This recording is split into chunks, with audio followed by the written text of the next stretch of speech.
Good morning guys, मैं अभिनव श्रीवास्तव आप सबका एक बार फिर हार्दिक स्वागत करता हूं यूट्यूब के द गैलेक्सी इंस्टीट्यूट संबंधी मंच पर। दोस्तों, आज एक अंतराल के बाद हमारी आपकी दोबारा मुलाकात हो रही है और आशा करते हैं कि पिछले वीडियोस जो भी आपको हमारी ओर से प्रोवाइड कराए गए होंगे, आपने उन वीडियोस का पूरा लाभ लिया होगा।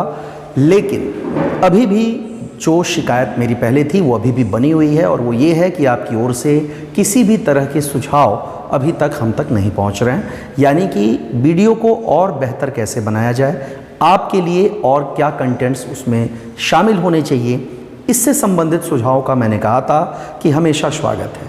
तो ऐसे में दोस्तों, मैं दोबारा आपसे आग्रह करता हूं कि वीडियोज़ को ज़्यादा से ज़्यादा लाइक, शेयर और सब्सक्राइब करें ताकि हम आपको बौद्धिक रूप से परिपक्व बनाने संबंधी अपने प्रयास में पूरी तरह से कामयाब हो सकें।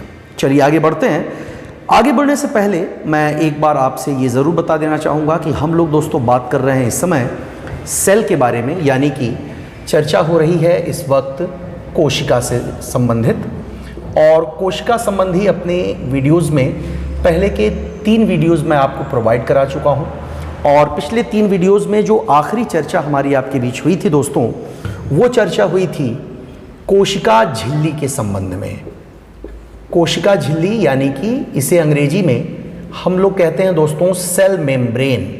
और सेल मेम्ब्रेन जो होता है एकदम वैसा ही होता है जैसे कि हमारी त्वचा पर ये चमड़ी होती है, हमारी जो स्किन होती है। स्किन से जुड़ा एक सवाल आपसे पूछा जाता है कि स्किन शरीर का सबसे बड़ा अंग है या नहीं। तो दोस्तों, शरीर के सबसे बड़े अंग के रूप में हम लोग अपनी त्वचा यानी स्किन का ही नाम लेते हैं। ऐसे में जो कोशिका झिल्ली है ये भी त्वचा की तरह होती है और इसकी सबसे बड़ी विशेषता, देखिए सवाल के रूप में आपसे पूछा जा सकता है कि कोशिका झिल्ली की सबसे बड़ी विशेषता क्या होती है। अगर आपके सामने ये प्रश्न आता है कि कोशिका झिल्ली की सबसे बड़ी विशेषता क्या होती है, तो दोस्तों इसकी सबसे बड़ी विशेषता है इसकी अर्धपारगम्यता। अर्धपारगम्यता का मतलब हुआ इसमें से किसी चीज के इस झिल्ली से आर पार जाने की क्षमता, यानी कुछ चीजें अंदर से बाहर और कुछ चीजें बाहर से अंदर जा सकें। इस क्रिया को हमने नाम क्या दिया था दोस्तों? एक्सोसाइटोसिस। और दूसरा नाम हमने आपको दिया था एंडोसाइटोसिस। ये 2 शब्द आपके पास थे। एक्सोसाइटोसिस का मतलब था बाहर, अंदर से कोई चीज बाहर जाना, और एंडोसाइटोसिस का मतलब था बाहर से पोषक पदार्थ या किसी भी दूसरे कारक का, किसी भी जैविक अणु का कोशिका के भीतर प्रवेश करना। तो ये दोनों ही क्रियाएं हम आपको पहले अपनी पिछली वीडियो में समझा चुके हैं। इसके अलावा एक नाम और आपको बताया गया था दोस्तों, और वो नाम था रॉबर्ट ब्राउन का। तो रॉबर्ट ब्राउन किसके लिए जाने जाते हैं, किस चीज़ से संबंधित हैं ये? तो रॉबर्ट ब्राउन, जिनका नाम हमने आपको सन 1833 वर्ष से जोड़ करके बताया था। सन 1833 में रॉबर्ट ब्राउन ने दोस्तों केंद्रक की खोज की। किस चीज़ की खोज की थी इन्होंने खोज की थी केंद्रक की। पर यहाँ पर एक सवाल और जुड़ जाता है कि ये केंद्रक इन्होंने किस में खोजा था? तो दोस्तों ये केंद्रक इन्होंने खोजा था पादप कोशिका में, यानी कि एक प्लांट सेल में इन्होंने इसकी खोज की थी। तो ये भी अपने आप में एक सवाल बन जाता है, यानी कि मोटे तौर पर कोशिका झिल्ली का सबसे विशेष गुण आपका अर्धपारगम्यता, ये पहला सवाल हो गया। एक्सोसाइटोसिस और एंडोसाइटोसिस ये दूसरा और तीसरा प्रश्न बन जाते हैं। रॉबर्ट ब्राउन ये आपका चौथा सवाल है। 1833 में केंद्रक की खोज की, और किसमें की? तो पादप कोशिका में इन्होंने केंद्रक की खोज की थी। कोशिका के अध्ययन को हम लोग साइटोलॉजी कहते हैं दोस्तों, ये आपको पहले ही बताया जा चुका है, यानी कोशिका विज्ञान इसे कहा जाता है। प्रोटोप्लाज्म और साइटोप्लाज्म तथा न्यूक्लियोप्लाज्म के बीच का जो अंतर है, ये अंतर भी मैं आपको अपने पिछले वीडियोस में समझा चुका हूं। जो लोग आज इस वीडियो को पहली बार देख रहे हैं, उनसे हमारा विनम्र आग्रह है कि वो पिछले वीडियोस को जरूर वॉच करें ताकि वो ये समझ सकें कि उन्हें क्या बताया जा रहा है और उसका आधार क्या है। आगे बढ़ते हैं। यहाँ पर एक सवाल और जानना चाहिए आपको, और वो सवाल है दोस्तों वायरस से। वायरस यानी कि जिसे हम कहते हैं विषाणु। पूछता है कभी कभी कि क्या विषाणु को भी एक कोशिका का दर्जा दिया जाना चाहिए। बहुत बढ़िया सवाल है, क्योंकि इस समय पूरी दुनिया इस वायरस शब्द से बहुत अच्छी तरह से वाकिफ हो चुकी है। सन 2020 और 2021 में वायरस शब्द जितना चर्चित रहा है दोस्तों, शायद ही ये शब्द इससे पहले कभी इतना ज़्यादा चर्चा में रहा होगा। इस बारे में बहुत आश्वस्त होकर नहीं कहा जा सकता, लेकिन वायरस क्या होते हैं तो दोस्तों, वायरस के लिए जो सबसे सामान्य शब्द प्रयोग करता है वो है आपका जीवित और मृत के बीच की एक कड़ी। आप इसे जीवित और मृत के बीच की एक कड़ी कह सकते हैं, क्योंकि ये जब किसी लिविंग ऑर्गेनिज्म यानी किसी भी जीवित कोशिका या जीवित प्राणी के भीतर नहीं मौजूद होता है तो उस समय ये कैसी अवस्था में होता है, मृत होता है। लेकिन जैसे ही ये किसी जीवित कोशिका के संपर्क में आता है तत्काल ही यह सजीव की तरह व्यवहार करने लगता है, यानी आप एक प्रकार से इसे कह सकते हैं अमर जीव। ठीक है, ये एक अमर मैकेनिज्म है, एक तरह से इमॉर्टल है जो कभी भी समाप्त नहीं हो सकता। इसलिए वायरस जो होते हैं, जैसे हम जीवों में एक गुण पाया जाता है दोस्तों, इस गुण को कहा जाता है उत्परिवर्तन। उत्परिवर्तन इसे अंग्रेजी में हम लोग कहते हैं दोस्तों म्यूटेशन, और इसके बारे में सर्वप्रथम बताने वाले जो वैज्ञानिक थे उनका नाम था ह्यूगो डी ब्रीज। दोस्तों ध्यान रखिएगा, ह्यूगो डी ब्रीज वो व्यक्ति हैं जिन्होंने सर्वप्रथम जानकारी दी थी उत्परिवर्तन के बारे में, यानी म्यूटेशन के बारे में। उत्परिवर्तन होता क्या है दोस्तों, तो आप अच्छी तरह से जानते हैं। एक सवाल आपसे पूछा जाता है कि बंदरों से ही क्या मानवों का विकास हुआ है। दोस्तों ये तो सही है, ये आप जानते भी हैं कि हम जीव जो है हमारे पूर्वज के रूप में हम बंदरों को रखते हैं। बंदर जो थे वो हमारे पूर्वज माने जाते हैं, और उन्हीं में पीढ़ी दर पीढ़ी अपने वातावरण, अपने परिवेश के आधार पर जो परिवर्तन हुए, जो चेंजेस हुए, उन्हीं चेंजेस के द्वारा वो आज मानव का रूप धारण कर चुके हैं। तो क्रमिक रूप से होने वाले इन आनुवांशिक परिवर्तनों को ही बोला जाता है दोस्तों उत्परिवर्तन। अगर आपसे सवाल पूछता है तो आप कहेंगे क्रमिक रूप से होने वाले आनुवांशिक परिवर्तन। ठीक है दोस्तों, तो इसी आनुवांशिक परिवर्तन को हम लोग कहते हैं उत्परिवर्तन। और ये जो गुण होता है दोस्तों, ये वायरस में भी पाया जाता है, यानी विषाणु भी अपने परिवेश के आधार पर लगातार अपनी जेनेटिक स्ट्रक्चर में, अपनी जीन संबंधी संरचना में बदलाव करते रहते हैं।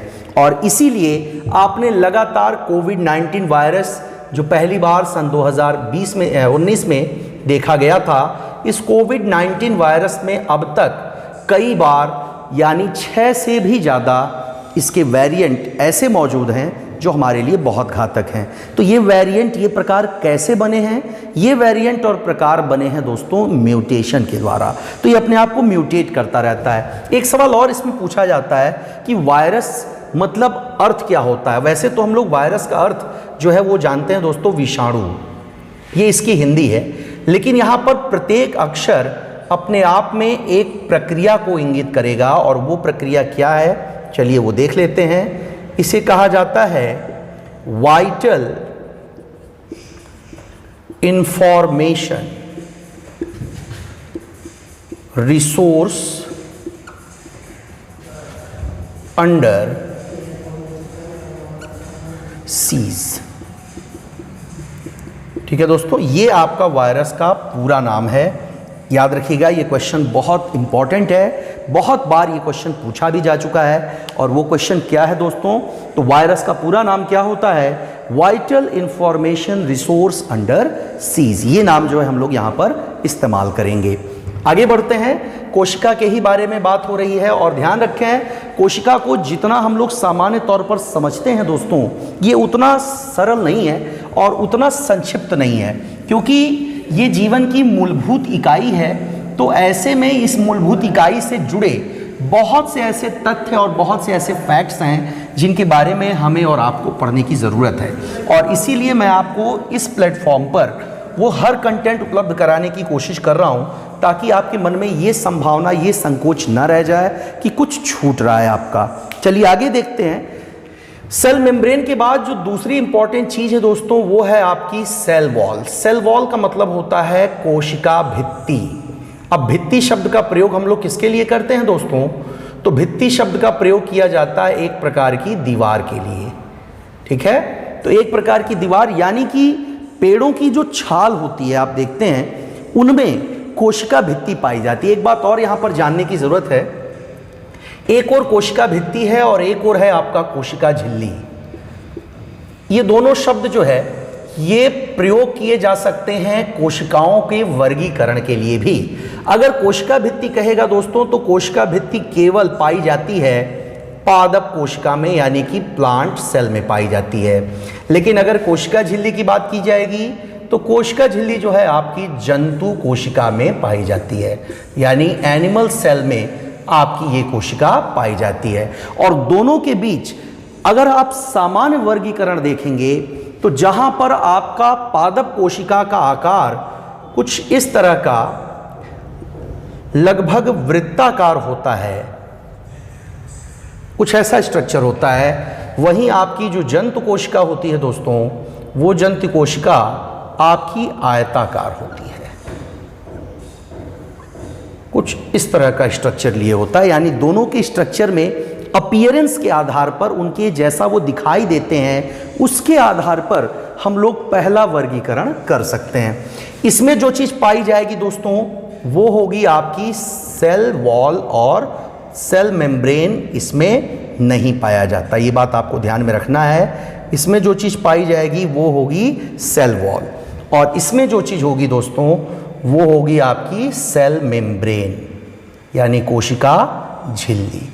बाकी अगर अंदरूनी संरचना की बात की जाए तो वो चीज़ हम लोग आगे समझ लेंगे कि वो क्या है जो इसमें मौजूद है लेकिन इसमें मौजूद नहीं है। और ऐसे में अगर आपको सामान्य तौर पर ये पूछा जाए कि जंतु कोशिका में ऐसा क्या नहीं है जो पादप कोशिका में पाया जाता है, तो आप स्वयं इमेजिन करिए दोस्तों, एक जानवर में, एक मनुष्य में और एक पौधे या पेड़ में क्या डिफरेंस होता है।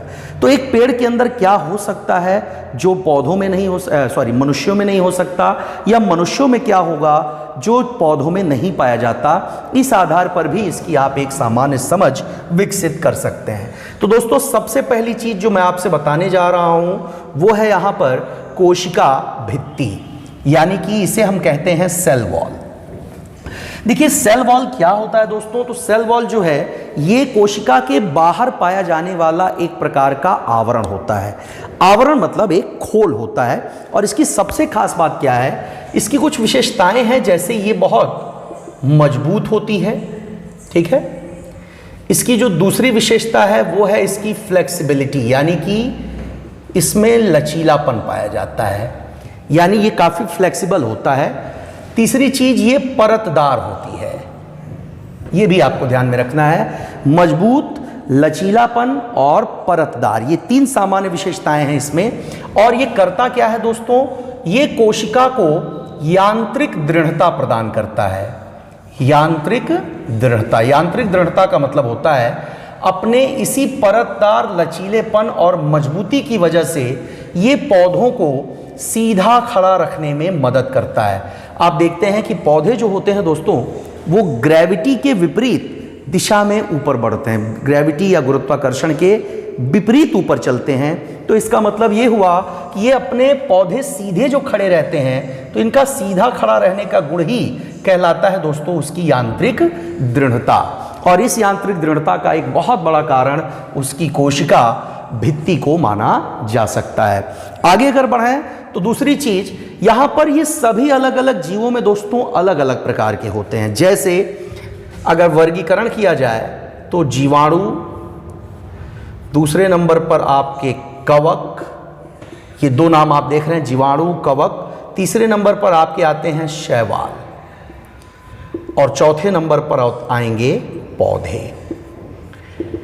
ध्यान रखिएगा इन चारों में कोशिका भित्ति पाई जाती है, चारों में कोशिका भित्ति जो है वो पाई जाती है, यानी सेल वॉल पाई जाती है। सवाल पूछता है, चार नाम दे देगा और आपसे ये पूछ लेता है कि किसकी कोशिका भित्ति किस चीज से बनी होती है। ये बहुत जरूरी और देखा जाए तो सबसे ज्यादा पूछे जाने वाले क्वेश्चंस में से एक है।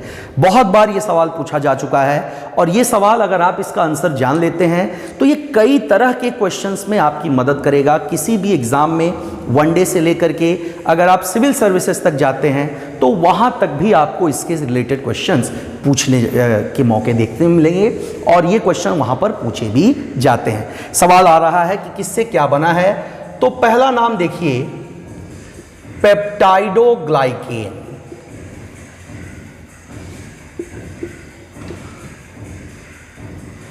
ये पेप्टाइडोग्लाइकेन जो है दोस्तों एक प्रकार का रासायनिक जैविक अणुओं की बनी हुई एक संरचना होती है जिससे बना होता है जीवाणुओं का सेल वॉल यानी जीवाणुओं की कोशिका भित्ति।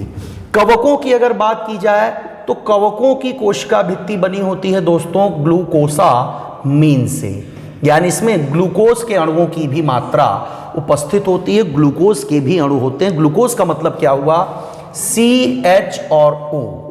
तो CHO क्या है दोस्तों, CHO को हम लोग कहते हैं कार्बोहाइड्रेट। ये आप ध्यान में रखें, ये कार्बोहाइड्रेट कहलाता है दोस्तों। लेकिन अभी यही क्रम बदल जाए, अगर ये H, C और O हो जाए तब आप इसे क्या कहेंगे। ये भी अपने आप में एक बहुत अच्छा सवाल है। अगर ये CHO बदलकर HCO हो जाता है तब आप इसे कहते हैं दोस्तों हाइड्रोकार्बन। ध्यान रखिएगा, तब आप इसका नाम क्या रखेंगे, तब आप इसे हाइड्रोकार्बन कहेंगे। तो ये ग्लूकोसामीन यानी कि कार्बोहाइड्रेट के अणु इसमें मौजूद होते हैं। नंबर 3 पर आ रहा है आपका शैवाल, कि शैवाल के अणु किस चीज से बने होते हैं दोस्तों। तो ये बने होते हैं ग्लाइकोप्रोटीन से। ध्यान रखिएगा, ग्लाइकोप्रोटीन से। लेकिन ग्लाइकोप्रोटीन के अलावा इसमें एक और चीज होती है दोस्तों और वो है पॉलीसैकेराइड। पॉलीसैकेराइड यानी शर्करा के बहुलक, इन अणुओं से भी इनका निर्माण होता है। तो शैवाल की जो कोशिका भित्ति होती है वो ग्लाइकोप्रोटीन और पॉलीसैकेराइड से बनी होती है। जबकि पौधे जो होते हैं दोस्तों, पौधों की कोशिका भित्ति बनी होती है सेलुलोज से। ठीक है, सेलुलोज यानी आप सामान्य तौर पर इसे कपास कह सकते हैं। ये भी अपने आप में एक प्रकार का पॉलीमर होता है, लेकिन ये नेचुरल पॉलीमर होता है, ये प्राकृतिक बहुलक होता है। अगर चारों में से पूछ ले, ये चारों नाम आपको दे दिए जाएं, पेप्टाइडोग्लाइकेन, ग्लूकोसामीन, ग्लाइकोप्रोटीन और सेलुलोज, और सवाल आपसे ये पूछा गया कि चारों में से कौन एक प्राकृतिक बहुलक है, तब आपका जवाब क्या होगा दोस्तों, तब आपका जवाब होगा कि आपका सेलुलोज जो है वो एक प्राकृतिक बहुलक है।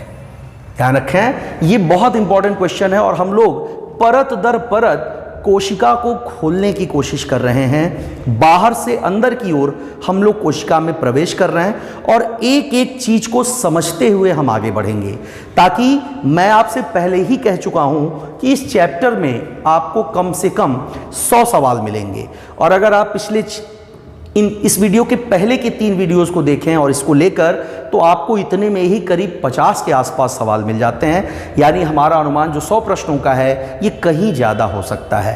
चलिए आगे बढ़ते हैं। सेल वॉल की संरचना याद रखिएगा दोस्तों, ये बहुत इंपॉर्टेंट है और बहुत ज़्यादा बार ये क्वेश्चन पूछा भी जा चुका है, तो इसलिए विस्तार से इसके बारे में आप अध्ययन ज़रूर करें। और अगर आपको इसमें कोई समस्या हो तो आप कमेंट के माध्यम से हमें ज़रूर अवगत कराएं, ताकि हम आपके उस समस्या का समाधान कर सकें। अब देखिए दोस्तों, इसमें यानी कि किसी भी कोशिका में बाहरी सेल वॉल के बाद और क्या क्या होता है, तो दोस्तों बहुत कुछ होता है। और इस बहुत कुछ में चलिए एक एक चीज़ों का पहले नाम लिख लेते हैं, समझ लेते हैं। सबसे इंपॉर्टेंट चीज़ है इसमें लाइसोसोम। इसी लाइसोसोम का उपनाम पूछता है, वो मैं अभी आपको बताऊंगा। फिर है आपका राइबोसोम। नंबर 3 पर आपका लवक, लवक जिसे अंग्रेजी में दोस्तों प्लास्टिड्स कहा जाता है। नंबर 4 पर अंतःप्रद्रव्यी जालिका। इसी को हम लोग दोस्तों संक्षिप्त में एंडोप्लाज्मिक रेटिकुलम कहते हैं, ईपीआर कहा जाता है इसे। नंबर 5 पर माइटोकॉन्ड्रिया आएगा।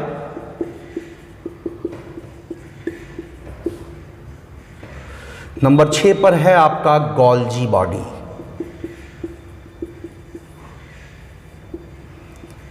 नंबर 7 पर अगर देखें तो केंद्रक है। ये 7 नाम आपको यहां पर मोटे मोटे दिखाई दे रहे हैं।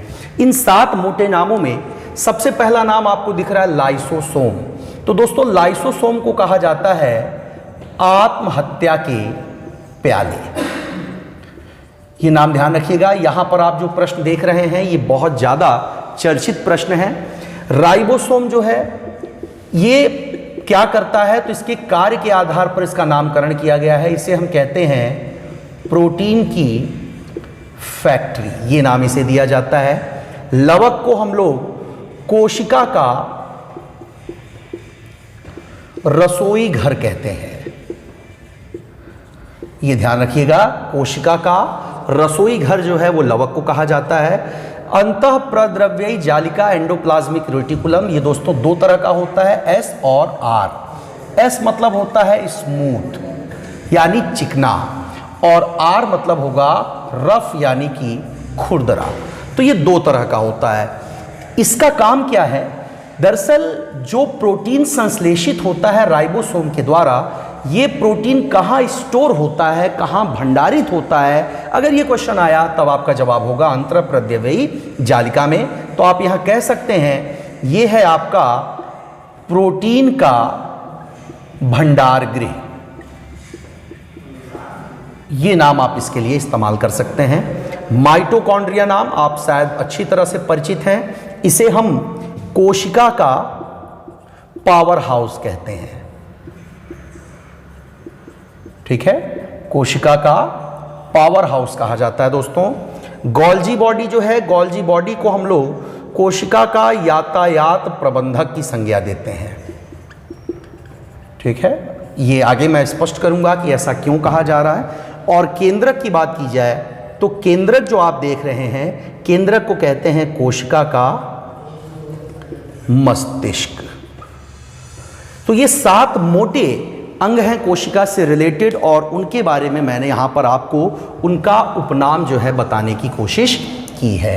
ठीक है, ये जो संरचना आपको यहाँ बनी हुई है दोस्तों, चलिए मैं एक बार आपको इस संरचना को कंप्लीट करके दिखा देता हूँ। ये आपका केंद्रक है,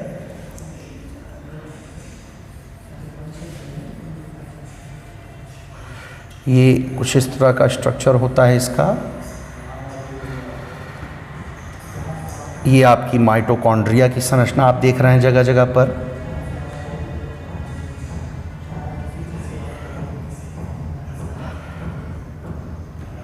ये स्ट्रक्चर आपको इस तरह की डंडीनुमा संरचना दिख रही, ये आपका जो है दोस्तों गोल्जी बॉडी है। इस संरचना को जो मैंने ये दोनों बनाया है, ये आपका अंतःप्रद्रव्यी जालिका है, एंडोप्लाज्मिक रेटिकुलम। और एंडोप्लाज्मिक रेटिकुलम पर जो है दोस्तों ये जो दानेदार संरचना दिख रही है, ये आपका उसका राइबोसोम होता है। इस तरह की जो संरचना दानेदार दिख रही, ये आपके लवक हो सकते हैं, सॉरी लाइसोसोम हो सकते हैं दोस्तों।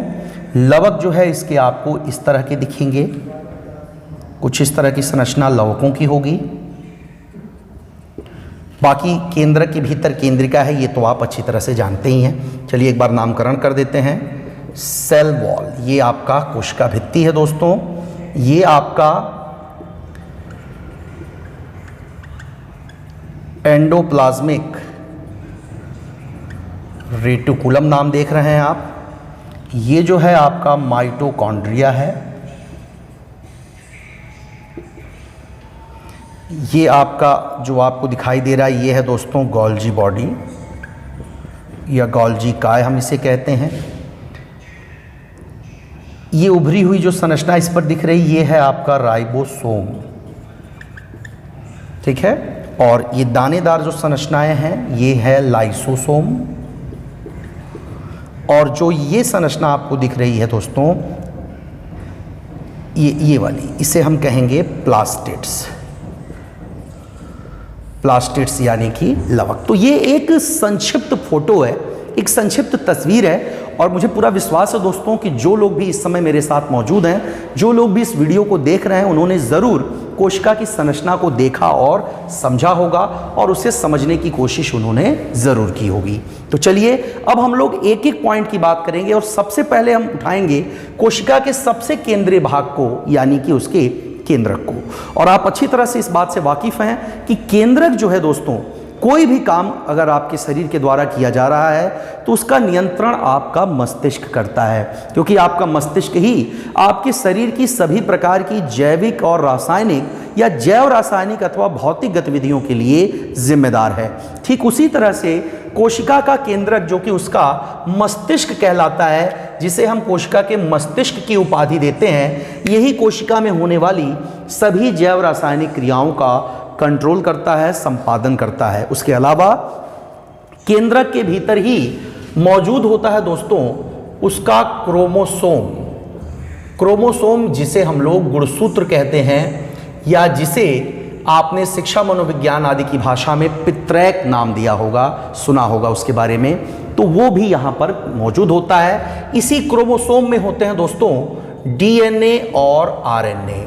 डीएनए आरएनए का पूरा नाम आपसे पूछा जाता है तो डीऑक्सी राइबो न्यूक्लिक एसिड और राइबो न्यूक्लिक एसिड, ये क्या होता है, इसकी संरचना कैसी होती है, इसकी लंबाई कितनी होती है, ये करता क्या है, ये सब हम लोग आगे जानेंगे। और इसी में मौजूद होते हैं जीन्स, यानी ये वो सूक्ष्म जैविक कारक हैं जो एक पीढ़ी की जानकारी को अगली पीढ़ी तक ले जाते हैं। यानी चाहे माता पिता की बीमारियां हों, चेहरे मोहरे का रंग हो, बालों का कलर, आँखों का कलर, ये सब कुछ आपके जीन्स के द्वारा ही डिसाइड होता है। तो यही है जो एक पीढ़ी से अगली पीढ़ी तक अपने लक्षणों को ले जाते हैं। और इसी का विस्तार से अध्ययन किया था आनुवांशिकी के जनक माने जाने वाले व्यक्ति ने। तो आनुवांशिकी का जनक हम किसे कहते हैं? जिन्होंने मटर पर अपने प्रयोग किए थे दोस्तों, तो उनका नाम था जॉन ग्रेगर मेंडल। यानी मेंडल का आनुवांशिकी का प्रयोग, आप सब इनसे बहुत अच्छी तरह से वाकिफ हैं। तो जॉन ग्रेगर मेंडल हैं, इन्होंने मटर के दानों पर, यानी मटर जिसका वैज्ञानिक नाम पाइजम सेटाइवम होता है दोस्तों, उस पर इन्होंने अपने आनुवांशिकी संबंधी प्रयोग किए, इसीलिए इन्हें आनुवांशिकी का जनक भी कहा जाता है। तो सबसे पहली संरचना हम लोग उठाएंगे दोस्तों केंद्रक की, और केंद्रक पर हम लोग बात करेंगे। जैसा कि मैं आपको बता चुका हूं कि केंद्रक की खोज किसने की थी, तो आप अपने दिमाग पर ज़रूर जोर डालें कि केंद्रक की खोज किसने की थी। आपको याद आ जाए तो ज़रूर यही आंसर होगा आपका कि केंद्रक की खोज सन 1833 में रॉबर्ट ब्राउन नाम के वैज्ञानिक ने की थी। और रॉबर्ट ब्राउन ने इस केंद्रक को जिस चीज़ के अंदर खोजा वो था एक प्लांट सेल, यानी कि एक पादप कोशिका। इस पादप कोशिका में उन्होंने केंद्रक को सर्वप्रथम देखा, सर्वप्रथम इसकी खोज की। ठीक है। दूसरी चीज दोस्तों, मैंने आपसे कहा कि इसे हम कोशिका का मस्तिष्क कहते हैं, यानी कि ये जो है आपका ब्रेन ऑफ द सेल होता है। ये किस चीज से ढका रहता है? तो दोस्तों केंद्रक, जैसे ये कोशिका है और ये उसका केंद्रक है, तो ये केंद्रक को घेरे रखने वाली ये जो झिल्ली आपको दिख रही है, इसी को हम लोग कहते हैं केंद्रक झिल्ली। इसका अंग्रेजी में भी नाम होता है। इसे अंग्रेजी में अगर आपके सामने आता है ये नाम, तो इसे ध्यान रखिएगा, इसे न्यूक्लियर मेम्ब्रेन कहा जाता है। सवाल पहला आपका बना कि केंद्रक किस चीज़ से बना होता है? केंद्रक को घेरे रखने वाली झिल्ली जो होती है वो किस चीज़ से बनी रहती है दोस्तों? तो ध्यान रखें, ये बनी होती है वसा और प्रोटीन से। सिंपल आंसर है इसका कि वसा और प्रोटीन से कौन सी झिल्ली बनती है दोस्तों? तो केंद्रक को घेरे रखने वाली जो झिल्ली होती है, जिसे केंद्रक झिल्ली हम कहते हैं, इसका निर्माण वसा और प्रोटीन से होता है। इसके अलावा यहाँ एक चीज और देखना है आपको कि ये किन में मौजूद होता है, केंद्रक झिल्ली किन में होता है। तो आपको याद होगा हमने कोशिका का जब प्रारंभिक वर्गीकरण कराया तो हमने वहीं पर आपको बताया था कि जीवों के आधार पर कोशिका को दो प्रकारों में बांटा गया। एक था प्रोकैरियोटिक और एक नाम आपको मैंने बताया था यूकैरियोटिक का। ठीक है। तो ये जो प्रोकैरियोटिक और यूकैरियोटिक है, इसमें से प्रोकैरियोटिक का मतलब था ऐसी कोशिका जिसके अंदर इनमें से कुछ भी मौजूद नहीं होता, ये कुछ भी उसमें विकसित नहीं होते हैं। तो ऐसी जो कोशिकाएं होती हैं दोस्तों, उन्हीं को हम प्रोकैरियोटिक कहते हैं। और प्रोकैरियोटिक शब्द का अर्थ भी आपको बताया गया था। इसे हम लोग हिंदी में बोलते हैं प्रावस्था कोशिका। प्रावस्था कोशिका का मतलब होता है ऐसी कोशिका जो अभी विकसित नहीं है। ध्यान रखिएगा, अगर पूछता है कि किस प्रकार की कोशिकाओं में केंद्रक झिल्ली का अभाव होता है, तब आपका जवाब होगा प्रावस्था कोशिकाओं में, यानी कि प्रोकैरियोटिक सेल में। ठीक वैसे जैसे कि जीवाणु होते हैं, नील हरित शैवाल होते हैं। नील हरित शैवाल यानी ब्लू ग्रीन एल्गी, जिसे मैंने आपसे कहा था कि प्रकृति में या पृथ्वी पर बनने वाले सबसे प्रारंभिक जीव कौन हैं, तो वो है दोस्तों नील हरित शैवाल। और नील हरित शैवालों से रिलेटेड एक प्रश्न और, इन्हें किस समूह में रखा जाता है दोस्तों, तो इन्हें आर्की बैक्टीरिया कहा जाता है। आर्की बैक्टीरिया भी इसे कहा जाता है। इसके लिए एक नाम और भी हम इस्तेमाल करेंगे, इन्हें हम साइनोबैक्टीरिया भी कहते हैं। यानी प्रकृति में बनने वाले यही सबसे प्रारंभिक जीव हैं। सबसे शुरुआती जीवों की श्रेणी में हम लोग इन्हें ही रखते हैं। चलिए आगे बढ़ते हैं, मैं इसको रिमूव कर देता हूं ताकि और नए तथ्यों को हम लोग समझ सकें। लेकिन दोस्तों समय अब आगे नहीं अनुमति दे रहा है कि मैं और ज़्यादा आपका टाइम लूँ और ज़्यादा आपको इंगेज रखूँ। लेकिन मैं आशा करता हूँ कि आज का वीडियो आपको कोशिका की उपयोगिता और कोशिका के महत्व को समझाने की दिशा में मेरे सार्थक प्रयासों की एक और कड़ी रहा होगा। आपके द्वारा दी गई प्रतिक्रिया ही हमें प्रोत्साहित करती है कि हम आपके साथ स्तरीय वार्ता करें और आपको उन फैक्ट्स, उन तथ्यों से अवगत कराएं जो आपकी परीक्षा के लिहाज से नितांत आवश्यक है, सबसे ज़्यादा इम्पॉर्टेंट है। लेकिन आपकी प्रतिक्रियाओं का हम लगातार इंतज़ार करते हैं, लगातार कमेंट बॉक्स में आपके कमेंट्स की प्रतीक्षा करते हैं। तो आशा करते हैं कि इस वीडियो के बाद आप अपने कमेंट्स के माध्यम से अपनी स्तर, अपनी समझ से आप हमें अवगत ज़रूर कराएंगे। तब तक के लिए दोस्तों नमस्कार, धन्यवाद।